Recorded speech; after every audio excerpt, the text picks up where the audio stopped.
If you want theme park news, then you came to the right place. Because over the past 2 weeks, we have some wild stories that I'm all going to cover in this video. Including Disney that will be spending $2.5 billion on the Disneyland Resort. We have 2 weeks of theme park news to cover, so we better dive in.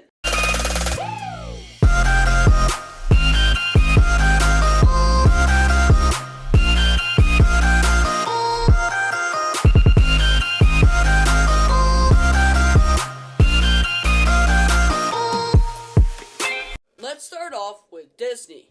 Disney has told the city of Anaheim that they will spend $2.5 billion on Disneyland in the next 10 years. This is going to be going to a wide array of stuff in Disneyland and their resorts, and it should hopefully make the park look and feel a lot better. But Anaheim is also getting some pretty good stuff out of this deal. Disney is going to be spending $30 million on new housing options, and will be spending $8 million to build more public parking spaces, which is always needed in a big city. I overall feel like this is a pretty good move, so good job Disney. Unfortunately, our next story is a little bit of a sad one. A small park in Germany unfortunately had a devastating fire this past 2 weeks, and the park may never reopen due to the extensive damage caused by this fire. The park was named Pullman City and is located in Germany. Let's hope that the owners of the park will be able to get the necessary money to rebuild the park, because it's really never good to see a small family-owned theme park have to shut down for something they could not control.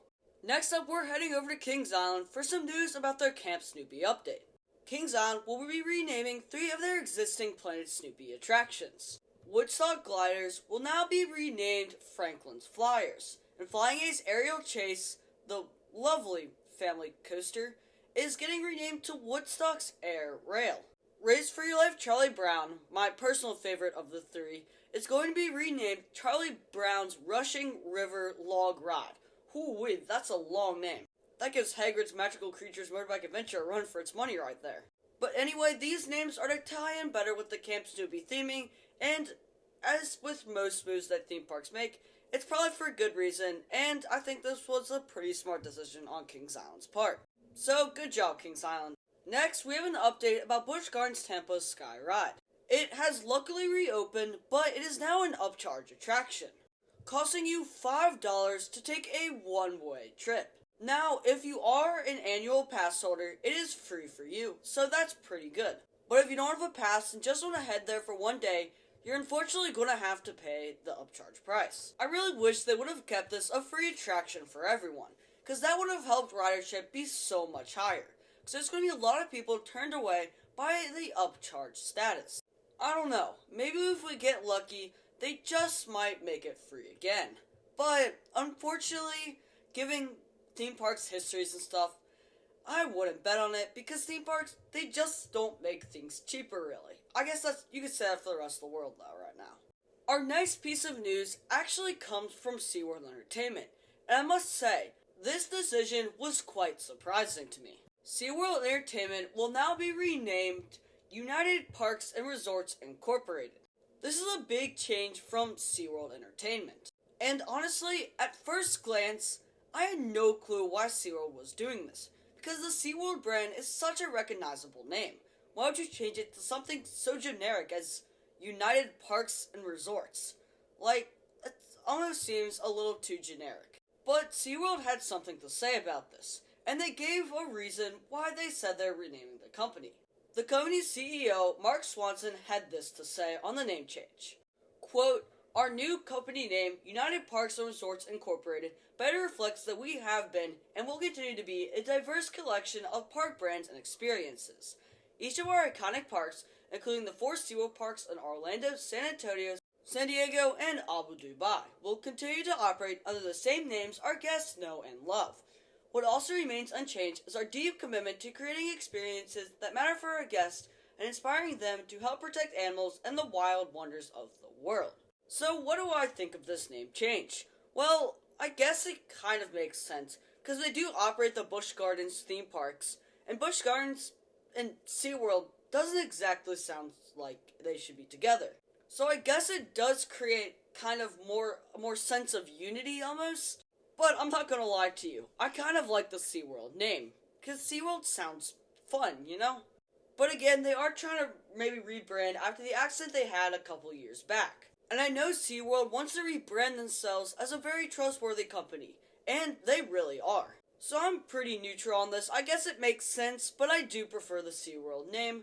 But then again, I am not in charge of this company, so there's nothing I can do about it, and at least it's a somewhat decent name that they chose to go with. It could have been a lot worse. Let's just leave it at that. So, I guess good job, SeaWorld. Our next bit of news is super exciting, because Cedar Point just released the colors for their new Top Thrill 2 trains. Let me tell you, these trains look absolutely amazing. Comfortable, they painted really nice, they look really just good, honestly, and polished, and I think other manufacturers should be really taking notes of the trains that Zamperla is making. Because, quite literally, these trains are probably some of the best, if not the best looking roller coaster trains that you can find out there. I mean, take a look. Like, the white with the red stripes with the Cedar Point logo on the front, with like the red lap bars and stuff, oh my gosh, it just looks so good. And this black train right here looks absolutely sick. Oh my goodness.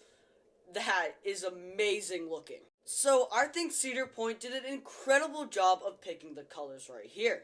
And honestly, if you saw these trains, you sat down on these trains, and just see them flying at 120 miles per hour down the track, I mean, how can you not be hyped up for your ride?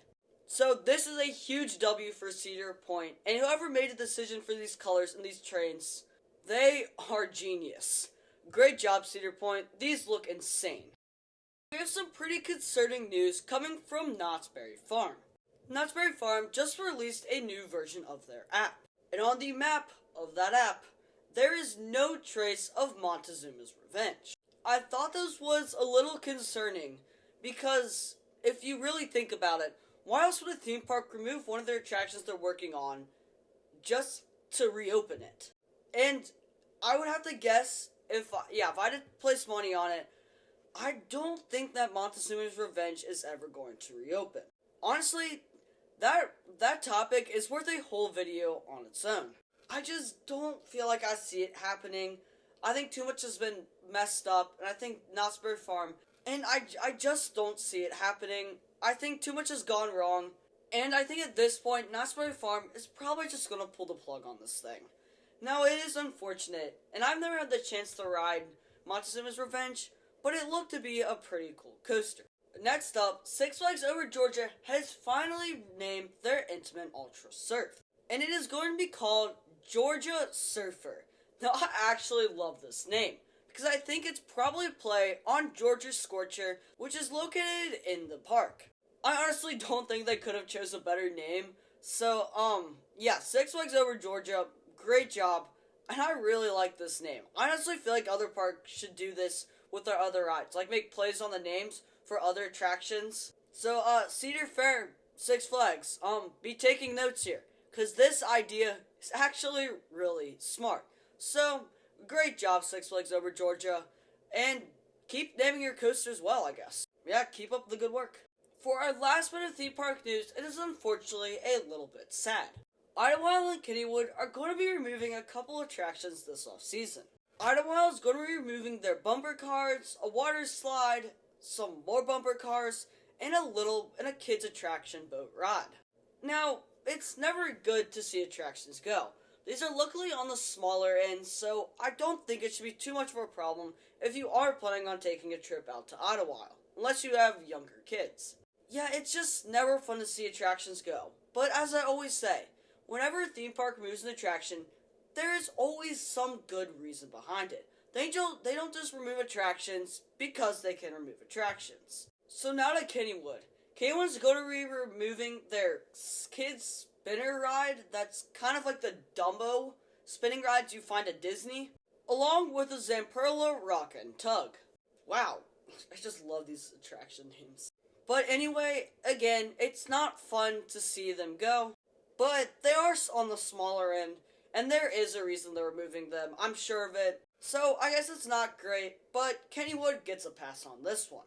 Okay guys, that's a wrap on the wild last 2 weeks we had with theme park news. I covered as much of everything as I could without making this video like 20 something minutes long. And I see we're already at 10 minutes, so I managed to get to about half that time. If you enjoyed the video, then drop a like. If you enjoy theme park news updates and want to see more content like this, then hit that subscribe button so you don't miss out on my weekly theme park news update. And as always, thank you guys so much for watching, and I will see you all in the next one.